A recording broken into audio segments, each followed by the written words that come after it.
Aleluia, graças e paz, irmãos. Amém, quem está feliz, diga eu. Tem alguns mais ou menos, né? Brincadeira. É prazeroso estarmos na presença do Senhor, porque o que importa é agradar a Deus. O que importa é fazer a vontade dEle. E as outras coisas a gente melhora, as outras coisas nós vamos nos desenvolvendo. E nesta manhã eu gostaria de dizer para você que está em casa, eu sugiro que você pegue um papel e uma caneta, se você quiser anotar algumas coisas que nós iremos conversar. Mas, queridos, Deus tem falado muito, mas muito com o Brasil. Num contexto geral, em todos os setores, em todas as áreas, Deus tem falado com a nação brasileira. Mas, em especial, nessa manhã, Deus também deseja falar com a Nova Igreja Batista, e tem falado com essa igreja há algum tempo, amém? Quem é feliz por pertencer, por congregar nessa igreja, amém? Amém. Amados, nós somos do reino de Deus, mas nós congregamos nessa igreja, e eu sou orgulhoso, eu tenho esse orgulho de estar aqui com os amados irmãos, congregando nessa casa.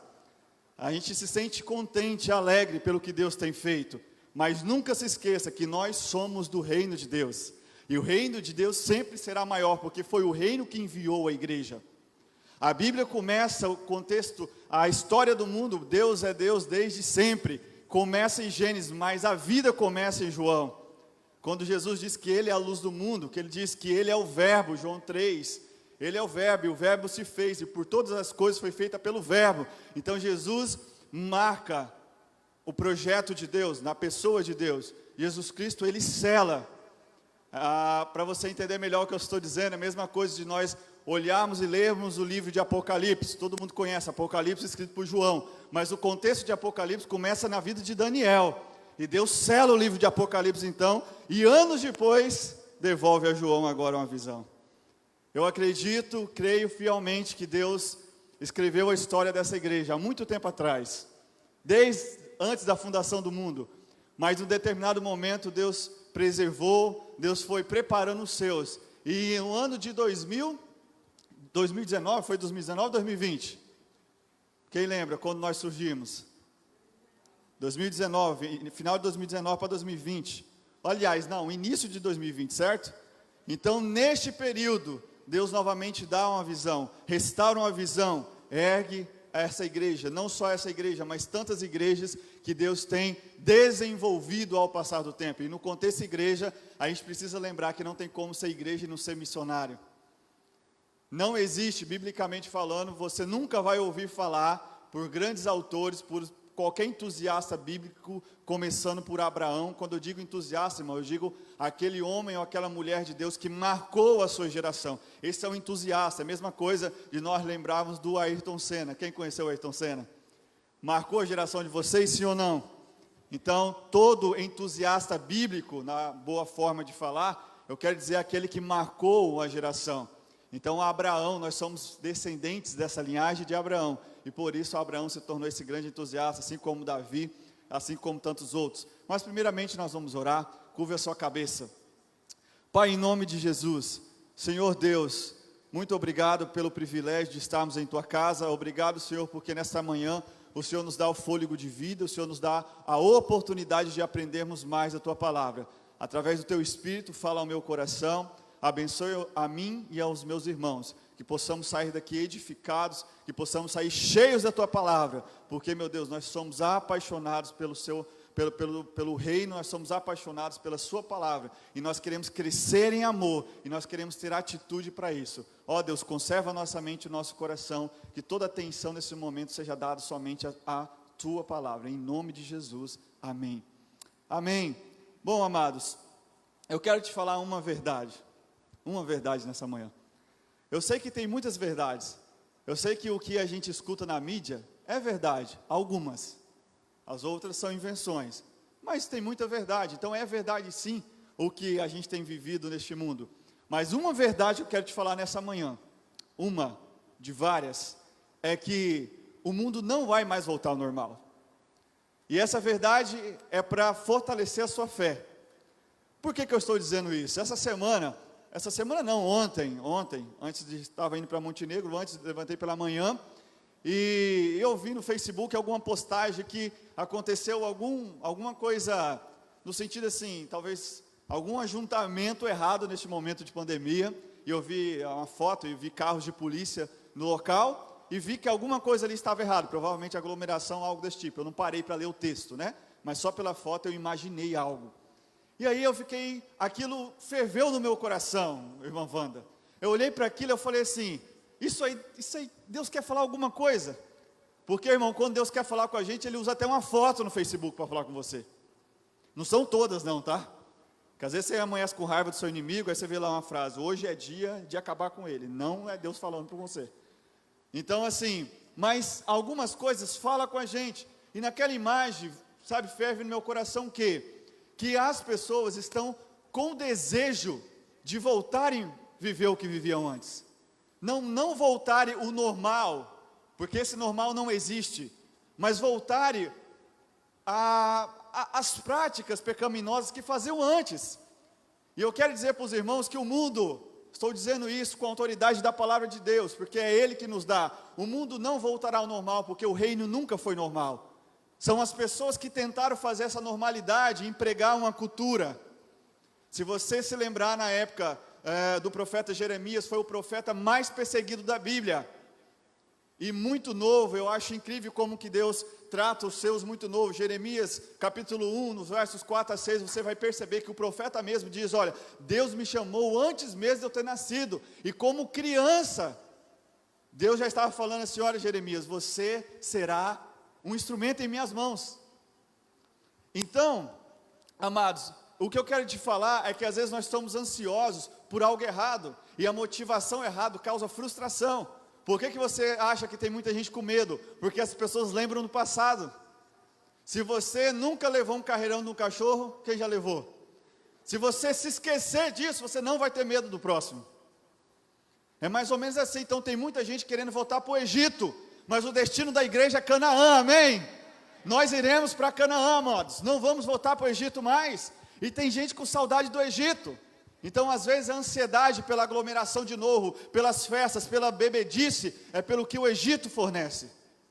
E muitas vezes nós como eclésia, como igreja, como esse ajuntamento santo constituído por Deus, às vezes nós estamos ansiosos ou até desejando voltar atrás nesse contexto. É claro que a gente não realiza essas práticas, mas querendo ou não, a gente vivia em um mundo um pouco acomodado. Não sei se eu estou certo ou errado, mas tudo isso que está acontecendo com a humanidade colocou a igreja em uma posição apostólica nesses últimos tempos.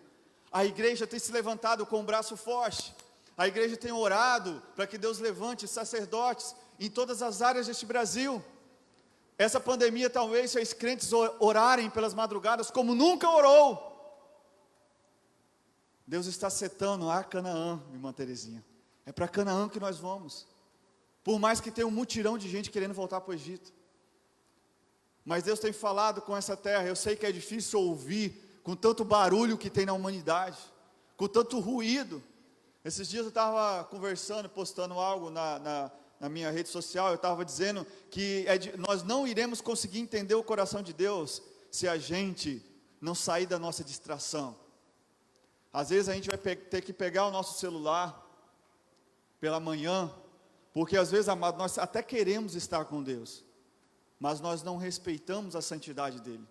Nós não respeitamos a autoridade que Ele tem, não só sobre a nossa vida, mas sobre o universo que Ele criou. Por isso que o apóstolo Paulo vai falar em Romanos que Deus, ele retira esse orgulho da natureza, porque a natureza é exibida, irmãos. A natureza tem vida. Se Deus permitisse, a natureza já tinha acabado, consumido com essa terra. Porque a natureza fala. A Bíblia diz, Paulo vai dizer, a natureza ela aguarda com grande expectativa a manifestação dos filhos de Deus. Sabe por quê? Porque ela está aguardando uma posição dos filhos de Deus. Em outras palavras, o apóstolo Paulo está dizendo que a um ponto, se os filhos de Deus não falar, a natureza ela geme, porque ela aguarda a manifestação da glória. E Deus então retira esse orgulho da natureza, e Deus então coloca isso à igreja. Olha, agora vocês têm essa responsabilidade, a responsabilidade está nas suas mãos.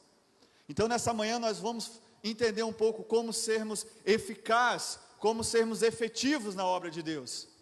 Repita comigo a palavra, efetivo. Amado, ser efetivo no reino é muito importante, a ponto de nós entendermos uma coisa. Muitas vezes não, nós cremos na palavra de Deus é uma constância. A gente crer na palavra, nós vivermos a palavra de Deus é algo diferente. Entende isso? Tem muitas pessoas que elas crerem, elas acreditam na palavra. E essa é a diferença, inclusive, do diabo. Você acha que o diabo, ele não conhece a palavra? Ele até acredita, mas ele não tem a revelação. Porque o diabo, ele é desobediente, foi por isso que ele se tornou o que ele é. Então o diabo, ele não tem a revelação da palavra de Deus, por isso que ele usa a própria palavra para tentar desviar o próprio crente. Porque o crente recebe de Deus a revelação, e o inimigo tenta matar a revelação, ele tenta matar, tirar a palavra de você. Isso é o maior projeto que Lúcifer tem desenvolvido na terra, as distrações. Porque hoje nós somos tomados de distração. A distração tira você de reservar aquele momento, né, de oração. Eu fazendo algumas leituras, quem já viu falar de John Wesley, o grande avivalista? Amém? John Wesley, se você não conhece, ele foi um grande avivalista. Só que para ele ser, e Carlos Wesley é o irmão dele, foi um dos maiores escritores de hinos, escreveu 1.500 hinos. E esses dois homens, esses dois meninos, tiveram uma mãe, que pelo nome chama Susana Wesley, que teve 19 filhos, e essa mulher tinha tempo, segundo as testemunhas, ela orava cerca de 1 hora, todos os dias de joelho, cuidando de 19 filhos, Alex. Então, irmão, você que tem 1, falta 18, você que tem 2, falta 17, 19 filhos, e essa mulher foi uma grande avivalista dentro da casa dela. Para você entender melhor, o salmista Davi, preste atenção nisso, anote isso, o salmista Davi, no seu salmo de número 127, se puder reproduzir para a gente, Daniel, ele vai dizer que em vão a gente vai guardar a cidade, se primeiro nós não edificarmos o quê? A nossa casa. Então primeiro primeiro você tem que ser um sacerdote na sua casa, primeiro você vai ser o maior discípulo dentro da sua casa, porque senão, se a gente for para a cidade desarmado, se a gente for despreparado, irmãos, nós vamos ser derrubados. Existem dardos inflamados de tudo quanto é peso que você imagina. Existe aquele que só coloca o pé para você cair, mas existe aquele que a pedrada vem mais ou menos de quina assim, é grande. E aí nós precisamos, a gente precisa ser fervorosos, mas geralmente o crente vai conseguir, até mesmo o ato de nós virmos para a igreja, nós precisamos aprender a contemplar. Davi também, no seu salmo de número 27, muito conhecido, toda a igreja brasileira conhece muito esse salmo, ele vai dizer o seguinte: olha, uma coisa, singular, uma coisa eu peço ao Senhor, que eu possa morar, na Nova Versão Internacional diz que é o que eu quero, que eu possa morar, ou que é o que eu quero, morar na casa do Senhor todos os dias da minha vida. Mas o que, às vezes nós não prestamos atenção, é para contemplar a beleza do Senhor e meditar no seu templo, ou seja, primeiro eu contemplo a beleza de Deus, depois eu estou na casa de Deus. Entende isso? A importância de nós aprendermos a contemplar, porque se a gente não aprende a contemplar as maravilhas de Deus, nós nos tornamos um crente chato, sem poder. Sabe aquele crente assim que, não, irmão, você já ouviu falar, eu sou batizado, olha, eu sou filho, meu pai foi isso, foi diácono da igreja, aquilo. Então, ele carrega esse triunfo, essa categoria, mas ele esquece que agora ele precisa buscar, ele precisa fazer, e muitas vezes nós nos acostumamos. Eu vou te dar um exemplo. Às vezes aqui no louvor, a gente poderia muito bem decidir o seguinte: olha, vamos fazer o seguinte, vamos deixar Deus agir, não vamos ensaiar não, na hora vai dar certo. Então a gente se acostuma achando que está bom já. Não ensaia não para ver. Tem que ensaiar, porque senão não fica bom. E às vezes a gente se acostuma dessa forma no reino de Deus. Então a gente vai se acostumando, e aí a gente não se torna esse crente tão eficaz. Porque, amados, se a gente não tiver em guerra, se nós não estivermos no campo, vai ter ausência de poder dentro da igreja. Aprenda uma coisa que eu vou te falar, um princípio. Deus institui autoridade. Se você ler Mateus capítulo 16, versos 18 a 20, Deus então ele começa ali na grande, me fugiu da cabeça agora, mas quando Deus entrega, ele passa isso para Pedro, ou seja, fala, tu és Pedro, e sob essa pedra, quem que é essa pedra? É o próprio Cristo. Ele está edificando, ou seja, ele está passando para Pedro. Pedro, contempla aquilo que vai acontecer, ou seja, a igreja. Então, neste momento que Deus passa essa autoridade, Jesus passa essa autoridade a Pedro.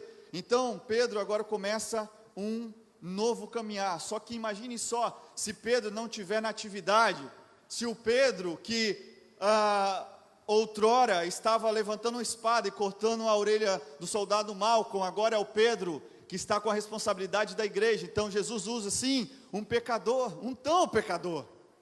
Então, amados, nós somos pecadores, e Jesus quer usar eu e você, assim como usou Pedro. Só que Jesus deseja que a gente esteja no campo, porque campo é manifestação de poder. Fora do campo, a gente só mantém a autoridade.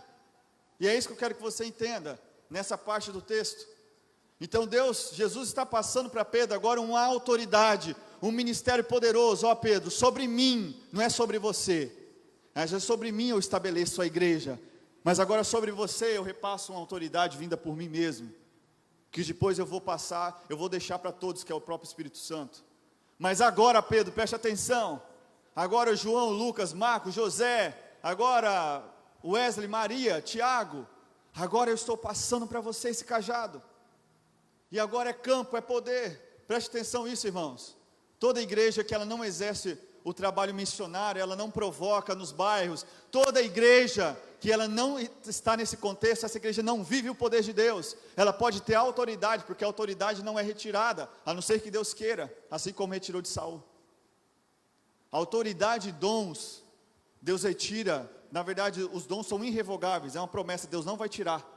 Por isso que muitas vezes eu posso sair da minha casa, todo arrebentado, acabei de discutir com minha esposa, e eu posso tocar aqui, eu vou tocar bem, eu não vou esquecer do que eu aprendi.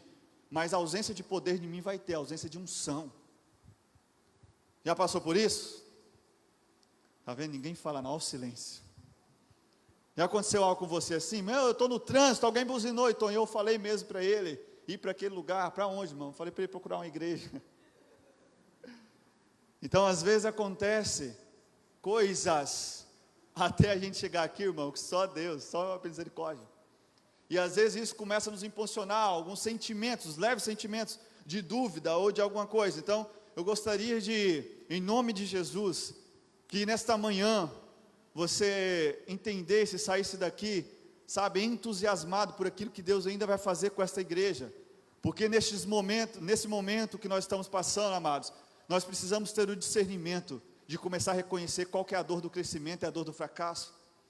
Eu sei que os nossos olhos foi derramado algumas lágrimas, eu sei que não é fácil, mas que a gente não se esqueça que uma igreja que cresce, e lembrando que a igreja é você, e quando o ajuntamento acontece o que aconteceu em Atos 2, o derramamento do Espírito Santo é poderoso, a um ponto do Pedro, que outrora estava querendo matar em uma pregação converte 3.000 almas.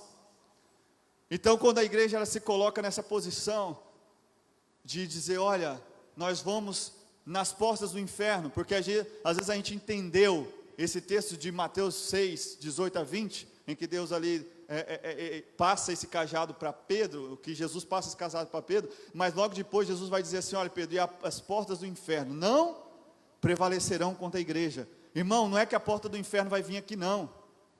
Se tem uma coisa que o diabo não tem feito ultimamente, é estar nas igrejas. Ele tenta te atrapalhar até chegar, mas na igreja ele não produz nada. Então esse texto está querendo dizer que nós iremos na porta do inferno, e essas portas não prevalecerão contra nós. O texto está querendo, Jesus está querendo dizer, olha, no campo, na colheita, na batalha, na guerra, as portas do inferno não vão prevalecer contra vocês. Então, vão, Mateus 28, capítulo 18, 19, ide por todo mundo e o quê? Só que muitas vezes nós ficamos só no ide, irmão Rai. E na nova versão internacional, você vai ver que não é ide, é vão o verbo. E se você entender essa palavra lá do antigo, lá desde quando foi surgida, é indo, não é só ide, e nem é só vão, é indo, ou seja, indo, irmão, é caminhando pelo mundo e fazer discípulos. Então, o contexto aqui não é só pregar o evangelho, é fazer discípulos, porque se a gente só usar a autoridade de pregar o evangelho, nós teremos um povo sem poder, e Deus tem cobrado da igreja nesse tempo. Por isso que muitos dos nossos são ceifados, para que a nossa fé aumente. Eu sei que na nossa cabeça, e eu sei que eu fico imaginando, na época do Coliseu, na época daquele rei, que falava para aqueles que proclamavam o nome de Cristo, fosse entregue aos leões. Eu imagino aquela situação, aquele momento, se fosse hoje. Eu imagino se isso fosse hoje, irmão, quantos crentes se desviariam, não ia suportar. Imagina isso. Você vê família, você vê uma criança correndo na arena e o leão devorando. Imagina isso, irmã Terezinha. Meu Deus, seria terrível, seria assustador.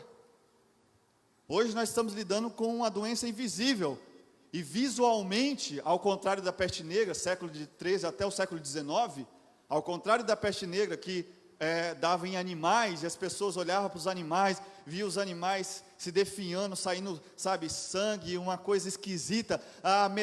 Mais da metade da população morreu de pânico. Não era nem por causa da doença, era de pânico.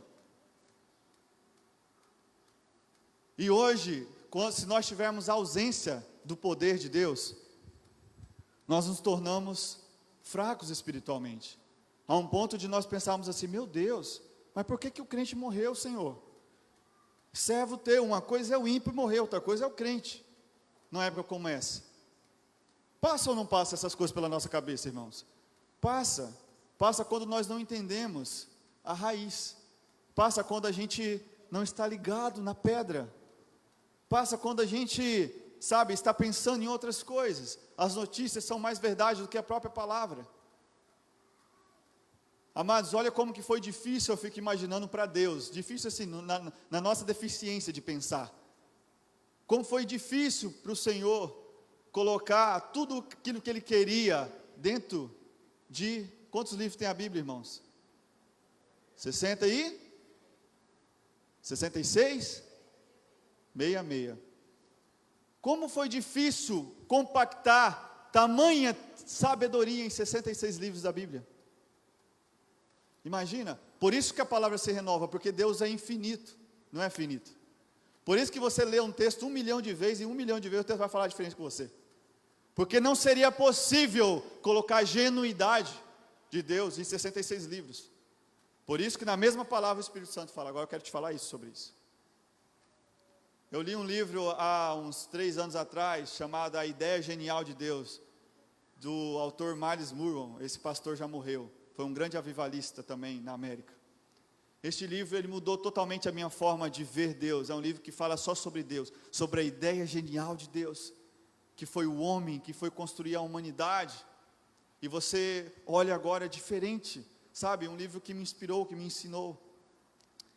E amados, nessa manhã, eu gostaria de transferir isso para vocês, que nesses momentos de dor que a humanidade vive, vamos entender uma coisa: para o povo de Deus, nós estamos vivendo a dor do crescimento, só que nós precisamos passar por isso, porque senão a gente não cresce, e no meio disso nós precisamos ter coragem.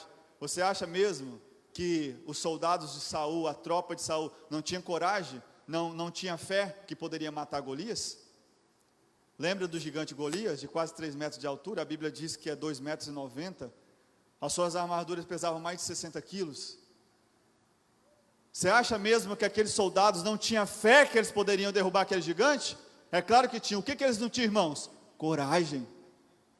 Porque a fé e a coragem precisam andar juntas. Se nós tivermos fé, mas não vivermos a coragem da palavra, por isso que o apóstolo Paulo fala, ao ser criticado, ao ser interrogado por muitos, ele diz: olha, o que eu vou dizer se Deus, eu vou para a esquerda, Deus me manda para a direita? O que eu posso fazer? Se eu até desejo ir, até fugir disso, mas Deus encaminha os meus olhos para cá. O que eu posso fazer? Irmãos, a palavra de Deus tem, tem falado com a gente, a palavra de Deus, ela tem vivificado. Então, nesse tempo, eu quero dizer para você que a dor que nós estamos passando é a dor do crescimento. Eu conversava com o pastor essa semana, deixa eu beber uma água aqui.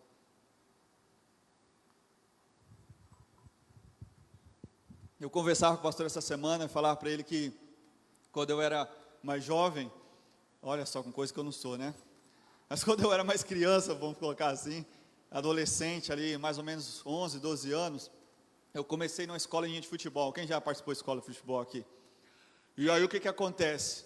O treinador que eu tinha, o Diego conhece, ele é muito rigoroso. E fazia a gente dar 25 voltas num campo, irmão, grande. E fazia a gente treinar 3 horas da tarde num campo de areia. Mano, 3 horas da tarde, num sol daquele, num campo de areia. Ou é tipo assim, não, ou morre ou vai ficar bom. E aquilo a gente sentia dor, ou algumas vezes fazia bolha no pé, porque a areia é muito quente. E só que acontecia algo muito mágico, Tiago. Quando a gente entrava no campeonato, acontecia algo muito mágico. Não tinha ali profissionais, mas tinha tanta gente com tanta raça, com tanto poder, com tanta vontade de ganhar, que a gente entendia que aquele treinamento, que a dor do treinamento, o resultado final era, era um final de campeonato vitorioso. Entende isso? A dor do crescimento. A dor do crescimento, ela é a melhor dor que tem, irmão. E às vezes a dor do crescimento, ela até parece com a dor do fracasso. Mas de repente, você começa a perceber que Deus está te moldando, e esse vaso de barro, a gente cantou tanto tempo, né? Eu quero ser, Senhor amado, como um vaso. Só que a gente esqueceu do restante da letra. Quebra a minha vida e faça de novo. Irmão, imagina Deus te quebrando e fazendo de novo. Olha o poder que nós cantamos. E Deus tem feito isso com a humanidade. Quebra e faz de novo. Quebra e faz de novo. Mas irmãos, eu quero, meu Deus, falei tanta coisa aqui, mas abra sua Bíblia em Jeremias capítulo 9. Se eu fosse pregar, irmão, seria agora que eu ia começar, tá? Jeremias capítulo 9, versos 23, para nós entendermos que, para nós sermos eficazes, nós precisamos entender como ter prioridade no reino de Deus. Como nós obtermos essa prioridade, o que é prioridade? Jeremias capítulo 9.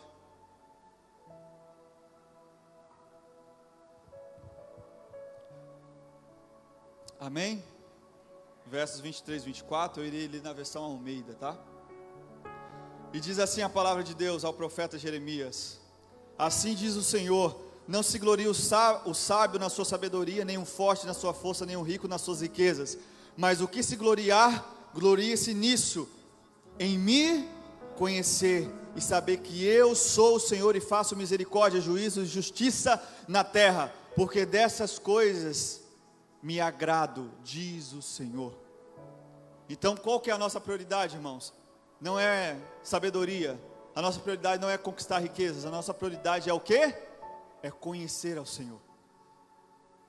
Depois que nós conhecemos ao Senhor, a sabedoria, a riqueza fará sentido na nossa vida. Antes que nós conheçamos ao Senhor por completo, a sabedoria e a riqueza pode ser armas que podem nos desviar do caminho. Por isso que você verá muitas pessoas filantrópicas, não evangélicas, aliás, não cristãs. Inclusive 1% do tesouro mundial está na mão, aliás, 1% não, 99% do tesouro mundial, da riqueza do mundo, está na mão somente de 1% das pessoas. De todo o dinheiro que você imaginar desse mundo, está na mão de 1% só de pessoas. E esse mesmo 1% de pessoas, eles patrocinam 80% das instituições filantrópicas. Não é a igreja. E não sei se você sabe, mas agora em março saiu uma pesquisa de uma comissão de cristã, de pessoas que trabalham nisso no Brasil, que, se eu não me engano, fazem parte da igreja, oh meu Deus, agora me fugiu aqui, presbiteriana, se eu não me engano, tá? E eles encontraram um novo número sobre os crentes no Brasil, evangélicos. 46 milhões de pessoas hoje no Brasil são evangélicas. Só que é um evangélico assim, irmão. Hoje, o IBGE chega na sua casa e ele pergunta assim: você é evangélico ou católico? Aí você vai responder. Aí tem mais duas alternativas, irmã Wanda: evangélico, praticante ou não praticante? Católico, praticante ou não praticante? O sistema já está dizendo algo que não existe. O que é um evangélico não praticante, irmão? Eu sei que é o famoso desigrejado. Só que entende isso? Entende essa tentativa de às vezes definir algo? Muitas vezes no passado eu cometi esse erro, esse equívoco de tentar às vezes falar, sabe, até mesmo dos católicos. Muitas vezes eu condenei pela ignorância. E eu sempre disse, uma vez eu disse para um amigo meu que é católico, eu falei assim: sabe qual que é a única diferença entre eu e você? É que eu olho para uma janela diferente. Mas às vezes nós acusamos no sentido da idolatria, mas não são só os católicos que idolatram. Às vezes, amado, nós idolatramos o nosso carro. Sim ou não? Às vezes nós idolatramos. Não sei se você já entrou na casa de alguém que, sabe, tem aquele tapete bom ali na sala, irmão Terezinha, aquele tapete bonito que comprou na Americanas. E às vezes as pessoas têm, sabe, elas ficam com receio. Olha, sabe, você vai entrar ali, você vai sujar o tapete, você vai sujar a casa. Não mexe aqui não, o prato, toma cuidado para não quebrar. Adivinha o que isso é? Idolatria. Ama as coisas. Não sei se você conhece alguém que, às vezes, o próprio cachorro da casa é mais amado do que os filhos. Fala com o cachorro todo mimimi: ai, vem aqui, tadinho. Aí com o filho: sai pra lá, moleque. É mais ou menos assim. E a idolatria, ela se estende ainda mais dentro da igreja. Muitas vezes nós idolatramos a adoração, porque nós adoramos a adoração, diferente de adorar a Deus. Porque quando nós viemos para adorar a Deus, primeiro a gente contempla. Salmo 27. A capacidade da adoração precisa vir da contemplação. Por isso que muitas vezes você já pensou sobre isso, né? Talvez você já esteve em algum lugar e achar: nossa, parece que hoje está diferente, está frio. Por isso em alguns lugares que você já foi, você acha que é frio, porque não tem pessoas que contemplam. Então quando eu entro dentro da casa, se eu contemplo, eu entendo a adoração a Deus. Então, irmão, sabe, as coisas acontecem, não precisa ninguém pedir para erguer a mão, e não que isso seja, mas as expressões de louvor, ela queima em nosso coração. A expressão de adoração a Deus, ela queima em nosso coração. Existe um grande pastor americano e que foi enviado para uma missão na Índia, chamado John Nelson Hyde. Se você tiver a oportunidade de ver o testemunho desse homem, você vê. Esse grande pastor e missionário é o famoso autor daquela frase: dá-me alma, senão eu morro. Quem já ouviu essa frase? Não é da música da Fernanda Brum, não. Na Fernanda Brum: dar-me filho, senão eu morro. É a frase: dar-me alma, senão eu morro. É claro que essa música da Fernanda Brum é o testemunho, tá, irmãos? Dela e tal. Então assim, e esse pastor, ele foi enviado para a Índia, e a Índia, uma missão terrível, muita idolatria naquele lugar, enfim, vocês conhecem um pouco o histórico. E aquele pastor, ele orava fervorosamente, e ele orava fervorosamente. Na oração dele, ele começou falando: Senhor, dá-me uma alma por dia, senão eu morro. Uma alma por dia, senão eu morro. E Deus assim concedeu o desejo dele. E quando ele percebeu que Deus havia atendido o seu pedido, ele começou a orar. Adivinha pedindo quantas? Senhor, dá-me 2 almas, senão eu morro. 2 almas por dia, senão eu morro. E Deus atendeu o pedido daquele homem. Foi passado o tempo, aquele homem já estava orando: Senhor, me dá 4 almas por dia, senão eu morro. Adivinha o resultado, irmãos? Esse homem foi um grande avivalista na Índia. Esse homem converteu centenas de milhares de almas para o Senhor. Sabe por quê? Porque ele orava fervorosamente. Ele orava pedindo: Senhor, dá minha alma, senão eu morro. É mais ou menos assim. E aí nós aprendemos que adorar a Deus, a gente aprende que contemplar aquilo que Deus é na nossa vida é fazer esse tipo de oração: Senhor, dá minha alma, senão eu morro. Então, amados, ser uma pessoa eficaz, ser um crente com eficácia nesses últimos tempos, é você entender que a prioridade é conhecer a Deus. Você entender com o profeta Jeremias, que passou os últimos 40 anos da sua vida pregando para ajudar, tirando aquele povo daquela idolatria. Por isso que ele é considerado o profeta mais perseguido, porque ele enfrentou uma das piores barreiras que tinha. O profeta Jeremias nos ensina que a prioridade é conhecer a Deus. Sabe, irmãos, quando nós conhecemos a Deus, eu não sei se você conhece pessoas que já te perguntou ou fizeram a seguinte pergunta assim: como ser essa pessoa, eu não digo fervorosa, porque fervorosa é uma palavra muito ampla, mas às vezes como ser essa pessoa que tem esse apetite pelo reino de Deus, essa vontade? Não sei se você já se perguntou assim, porque às vezes você olha para alguém e talvez você vê aquilo como um modelo de pessoa a ser seguida, no sentido da disciplina, da pessoa buscar a Deus. Não sei se você já parou em algum momento e já se perguntou sobre isso assim. E eu quero te dar uma resposta para essa pergunta, amado, porque eu sei que muitas vezes na nossa cabeça a gente não entende algumas coisas. Eu vou usar a palavra sacrifício no bom sentido, tá?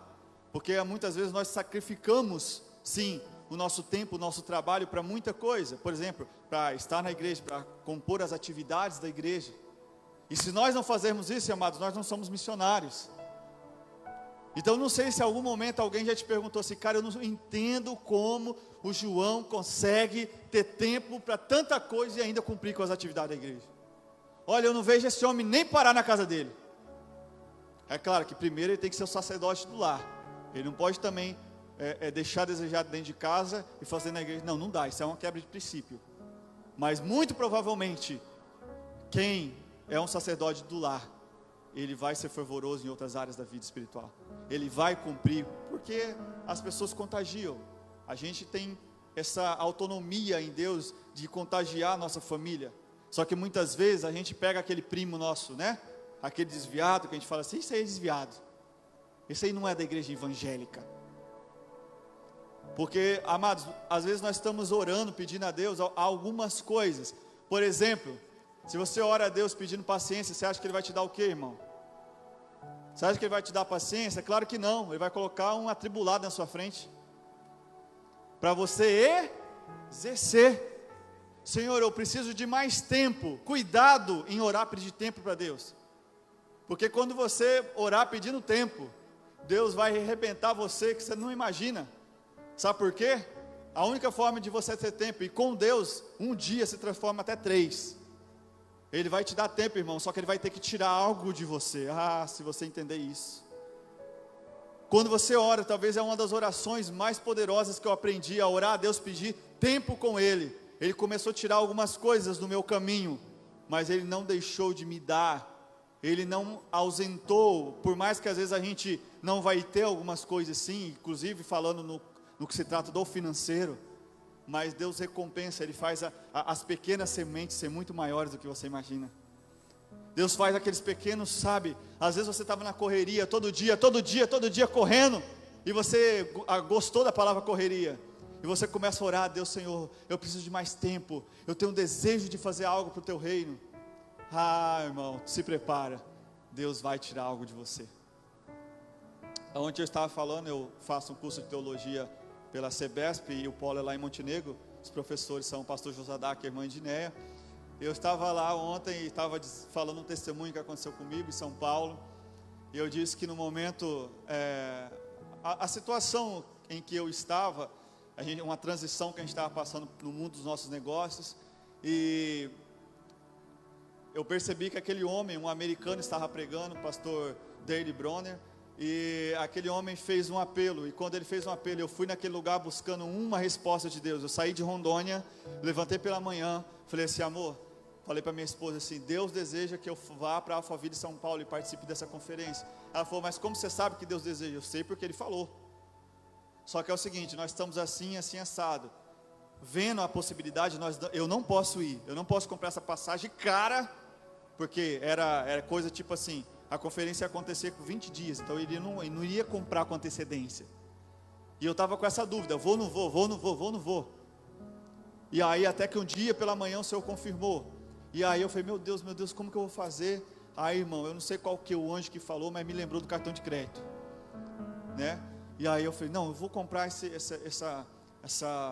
convite e vou comprar passagem no cartão de crédito, vai dar certo. Aí eu tinha tanta convicção, irmão, que eu fui daqui lá. Eu lembro que eu cheguei em Porto Velho, sabe quando você está assim, você está tomado pela certeza de Deus.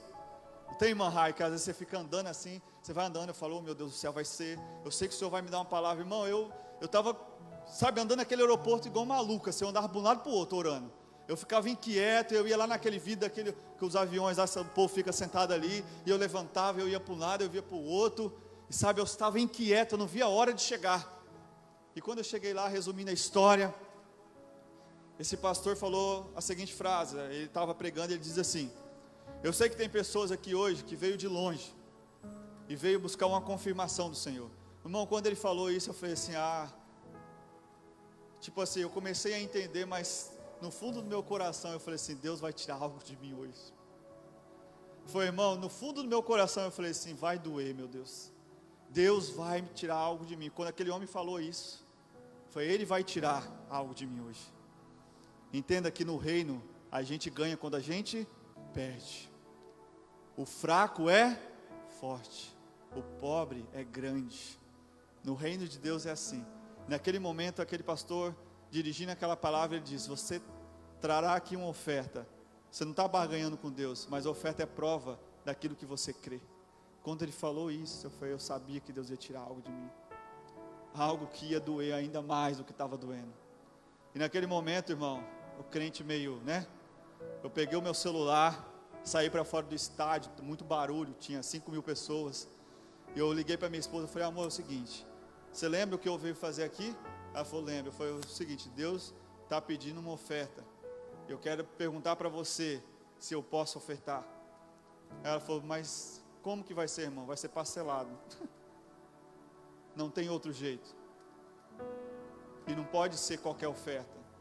Eu preciso que você acredite. E naquele momento tinha algumas máquinas de cartões espalhadas naquele lugar. Eu lembro que eu pedi para um voluntário trouxer essa máquina até a mim. E eu ali passei minha oferta simbólica, claro. E eu falei, Senhor, Tu sabes que o que eu tenho é tudo. Não dá mais. Mas eu creio, irmão, você não tem noção. Quando aí depois o ministrante, pastor Marcos Salles, cantou mais uma cântico. E na hora do cântico, no último canto que ele estava cantando, aí veio um pastor que estava nas minhas costas, que inclusive me falou um testemunho lindo, maravilhoso. Esse pastor pegou assim, se dirigiu na frente da cadeira, colocou a mão no meu peito e falou assim, Deus pede para mim te falar que a resposta que você veio buscar aqui, Ele está te dando na sua vida hoje. Oh, glória a Deus. Aquele dia eu falei, Senhor, se pedir eu faço de novo, mas pede menos agora, que já está no vermelho. Mas sabe, irmão, que tamanha convicção. Aquele dia eu pude provar que a dor do crescimento, ela valeu a pena. Quando aquele homem estendeu a mão no meu coração e disse assim, Deus manda eu te dizer. Irmão, quando ele falou assim, minhas pernas chegou a vibrar. Aí eu mandei uma mensagem para minha esposa, todo entusiasmado, feliz. E eu falei, uau, sabe, eu fiquei assim, meu Deus, pisando alto. Falei, meu Deus, como é maravilhoso. E eu saí daquele dia com tamanha convicção. Eu voltei embora. E Deus, ao passar do tempo, Ele foi falando, Ele foi provando as coisas. Amados, Deus vai cobrar uma dor de nós. Nunca esqueça que será a dor do crescimento. Por mais que às vezes você será levado no vale de ossos secos. E Deus poderá te perguntar assim: você quer?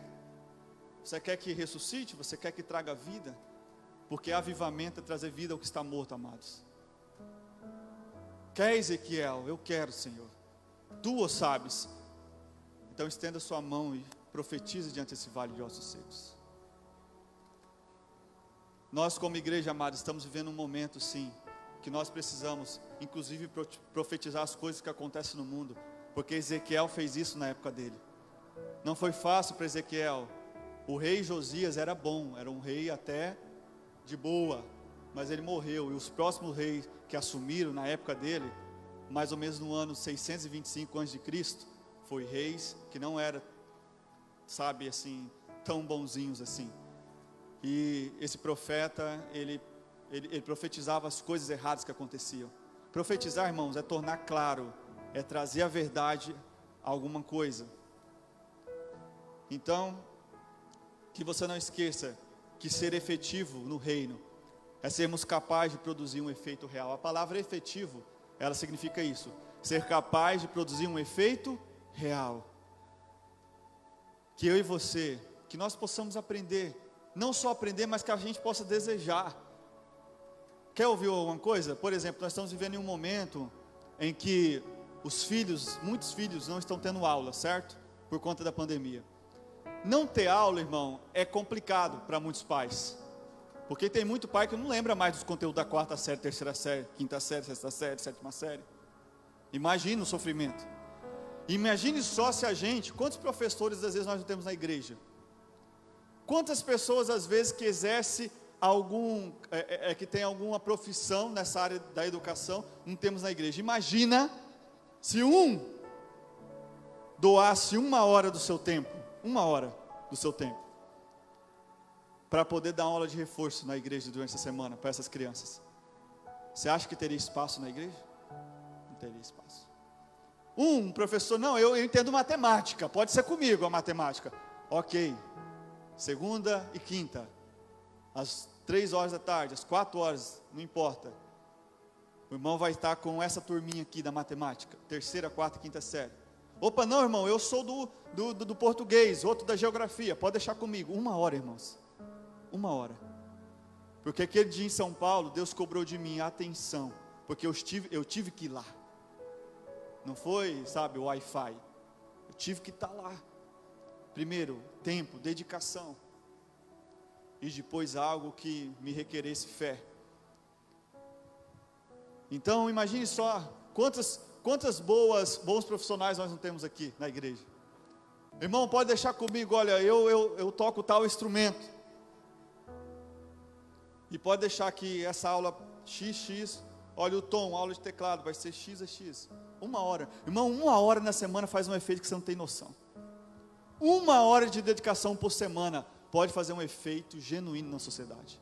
Não, irmão, eu sou da pintura, pode deixar comigo. Pintura, bordado, eu sei até consertar a máquina que borda, que faz aquelas coisas. Eu vou dar um curso aqui, como fazer manutenção nisso. 1 hora, irmãos. Só que nós precisamos ter desejo. Contemplar. A igreja de Jesus precisa contemplar o reino, precisa contemplar o indo, não só o ide. Indo e fazendo. Nós precisamos contemplar mais aquilo que Deus quer fazer. Nessa manhã você teve grande oportunidade de aprender, de ser mais eficaz, mas essa manhã Deus te entregou algumas certezas. Não foi o tom. Eu sei que nessa manhã Deus nos entregou algumas certezas do que nós temos que fazer. Eu sei que nessa manhã aquilo que você tem dúvida, talvez Deus confirma. Então, amados, não tenha dúvida, porque aonde a dúvida está, a fé não opera. Não tenha dúvida daquilo que Deus quer fazer na sua vida. Só que se jogue, né, Alex? Se jogue no meio do caminho, Deus te pega no colo, pode ficar tranquilo. Às vezes eu sei que não é fácil, irmãos. Eu sei que é diferente, eu sei que é bom viver sabe, viver o céu. Nós somos os únicos seres da terra que temos do céu e da terra junto. Nós somos pessoas, seres humanos, mas somos seres espirituais. É difícil isso, porque viver no céu é mais fácil. Mais fácil no sentido assim, que é unção, é maravilha. Eu tenho vontade, queridos, de estar na igreja todo dia, porque isso queima no meu coração. Estar na igreja no domingo é fácil. E como nós somos protestantes, nós gostamos de ter direito. Protestante é protestar.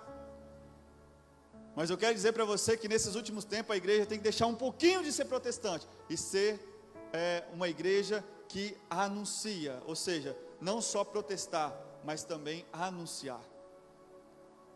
Porque protestar a gente cobra muito direito. Nós queremos direito daqui, direito de cá. Então, que eu e você possa encontrar em Deus essa certeza, essa convicção do servir, mas que a gente não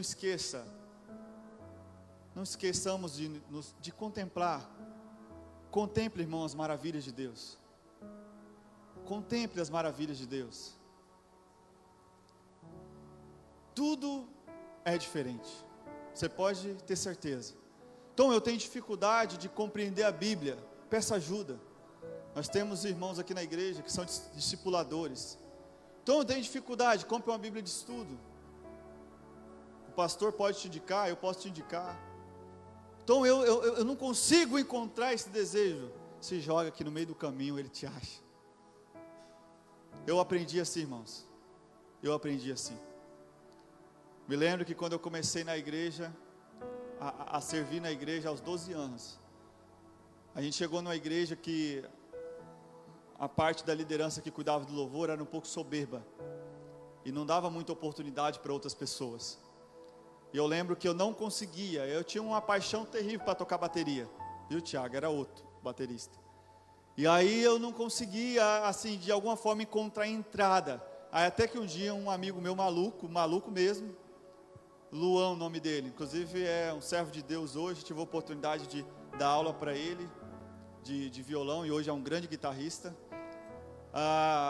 E ele falou para mim assim, Tom, ele percebia que eu ficava chateado pela não oportunidade, né? E eu falava, cara, você tem vontade de tocar, eu tenho vontade de tocar, por que não vai, não rola, parece que não, sabe, está engasgado.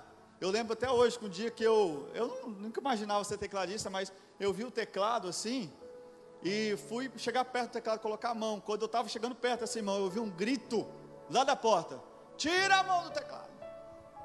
Quando eu olhei, eu falei, Jesus, quem está falando? Mas não, era a irmã que tocava o teclado. Ai, aquele me doeu, irmão do céu, eu fui embora tão triste. Aí até que esse amigo chegou para mim e falou assim, Tom, está faltando 2 lá no grupo de coreografia. Aí eu falei, não, coreografia não, pelo amor de Deus. Eu quero a bateria, um negócio mais quente, né, Thiago? Coreografia, você está de sacanagem? Ele falou, cara, vai que dá certo. Aí eu falei, meu pai do céu, eu fazendo coreografia. Aí eu falei assim, bora, irmão, se joga, vamos assim mesmo. Numa primeira coreografia, eu lembro até hoje, foi daquela música Nova Criatura, pelo amor de Deus. As meninas, elas tinham um corpo flexível, né? A coisa ia, dava certo. E nós, 2 durão, 2 magros assim, ó. Um ficava do lado, e o outro ficava do outro. Irmãos, e nós apresentou essa coreografia, apresentou outra, e ao ponto de que, tipo assim, tanto faz. Só que aí chegou um tempo que Deus nos chamou para outro lugar, e minha mãe acordou um dia de manhã, e ela teve um sentimento, e ela resolveu procurar uma igreja, que até então não tinha igreja batista lá em Montenegro, por isso que nós estávamos nessa igreja. E aí ela ficou sabendo, uma professora falou para ela, olha Bia, parece que iniciou um projeto batista aqui na cidade, vamos lá ver, vamos lá conhecer. E na verdade esse projeto já acontecia, mas era na casa, era do lado, e ninguém sabia, a gente não sabia, não tinha Facebook naquela época. E aí enfim nós conhecemos a igreja, e aí as coisas foram acontecendo. Mas eu só quero deixar essa certeza para você, tem muita coisa talvez que você não entende agora, mas depois Deus só não vai fazer você entender, Deus vai fazer você amar. Porque, irmão, quando nós estamos incendiados, quando nós temos paixão, primeiro você tem que ter paixão. Alguém já te falou que não pode usar essa palavra paixão? Mentira. A paixão é o primeiro ato de força. Primeiro você tem que ser um apaixonado, depois o amor acontece. Imagina quando o jovem está, sabe, ali paquerando uma menina, quer namorar, o que ele está, irmãos? Ele já tem amor? Não, ele está apaixonado. E a paixão dá a ele coragem, ele vai tremendo mesmo. Paixão. Alguém já te falou assim que religião e política não se discute? Quem já ouviu isso? Então a palavra de Oséias 4 não existe. Provérbios capítulo 4, verso 7 também não. Como que política e religião não se discute? Quem disse isso? Se discute sim, não só se discute, mas como influencia, muda. Deus está mudando a nossa nação pela igreja brasileira. Política e religião se discute sim, é claro que você não precisa entrar em confronto, é diferente. Mas se for preciso, irmão, igual o pastor Martin Luther King, no ano de 1955 nos Estados Unidos, um pastor ativista, você lembra? Ele é o autor de hoje, nós temos legalidade na sociedade de direitos humanos. Pastor que foi morto em 1968. Ele disse uma frase que marca o meu coração: se você não tiver, gente, esqueci, falhou a memória agora. Mas se você não tiver prazer, é mais ou menos isso que ele quis dizer. Se você não tiver prazer em morrer por alguma coisa, você também não pode ter prazer em viver por algo. Me fugiu a palavra certa. Então, às vezes, nós precisamos encontrar isso e ter a certeza do que Deus representa na nossa vida. O reino é muito grande, amados. O reino de Deus é gigante. O reino de Deus é muito grande. Eu gostaria de orar pela sua vida. Se pode se colocar de pé. Coloca um fundo musical aí, irmão. Eu queria orar pela sua vida e os irmãos que estão lá atrás também. Nessa manhã, Deus enche o nosso coração de certeza. Mas eu gostaria de fazer uma oração diferente por você. Preste atenção, eu sei que às vezes o apelo é para quem quer se converter, esse é o objetivo da igreja. Mas às vezes nós precisamos dar o espaço para aquelas pessoas que desejam voltar e para aquelas pessoas também que desejam mais. E essa manhã o apelo que eu faço ao seu coração não é para você ser um evangélico mais eficaz, mas para você ser um filho do mestre mais eficaz, para você ser um filho de Deus com mais prazer, com mais amor no reino, para você ser uma pessoa mais disponível, irmãos, porque crente evangélico tem muito, poucos disponíveis. 46 milhões é a pesquisa, eu esqueci de falar o dado, de evangélicos no Brasil, mas só 16 milhões tiveram algum tipo de relação com o batismo, por exemplo. De 46, só 16 milhões passaram pelo ato de conversão. Talvez você não sabia disso. Irmão, de 16 milhões, quantos mesmo estão dentro da igreja? Então esse papo que o Brasil tem não sei quantos evangélicos, irmão, isso aí é um marketing mentiroso e enganoso. Eu já ouvi falar, Rondônia, 70% da população evangélica. Pelo amor de Deus, quem dera se fosse. Quem dera se fosse. Ah, como eu gostaria que fosse. Não só evangélica, mas, sabe, verdadeiros homens e mulheres de Deus. Nessa manhã talvez você ainda é aquela pessoa que não decidiu sobre o batismo. Irmão, o batismo é um selo, o batismo é um casamento com Deus. É a mesma coisa, quando você noiva é uma coisa, o casamento é a conclusão da aliança. Eu quero fazer esse apelo ao seu coração. Talvez você que está em casa, você está tanto tempo, meu Deus, batismo, porque você entendeu que o batismo agora é um compromisso chato. Quem te falou isso? Me perdoa se um dia como igreja a gente falhou nessa parte, mas o batismo é o maior ato de amor. É a morte, a ressurreição, olha o que nós contemplamos hoje pela manhã, a ceia do Senhor, o memorial, contemplação, trazer em memória, trazer a realidade. Eu quero fazer esse apelo ao seu coração, irmão, não perca mais tempo. Tem pessoas perdendo tempo pensando em algo que já é uma certeza. Você que deseja batizar, procura a Sheila, procura o pastor. A turma, eu acho que já está até acabando, não é, pastor? Não sei, já está chegando no final essa turma. Mas, irmão, há tempo. A gente faz alguma coisa, não sei. Se tem um povo que está disponível dessa igreja, se precisar fazer 10 turmas, né, pastor? De batismo, vai fazer 10, 50, 100, não importa. Irmãos, esta casa é um lugar de pessoas que desejam trabalhar. Você nunca vai ver um crente saindo deste lugar por ausência de trabalho. Nunca vai sair uma pessoa dessa igreja por falar assim: ixi, lá eu não consegui, sabe, assim, exercer nada, eu fiquei lá.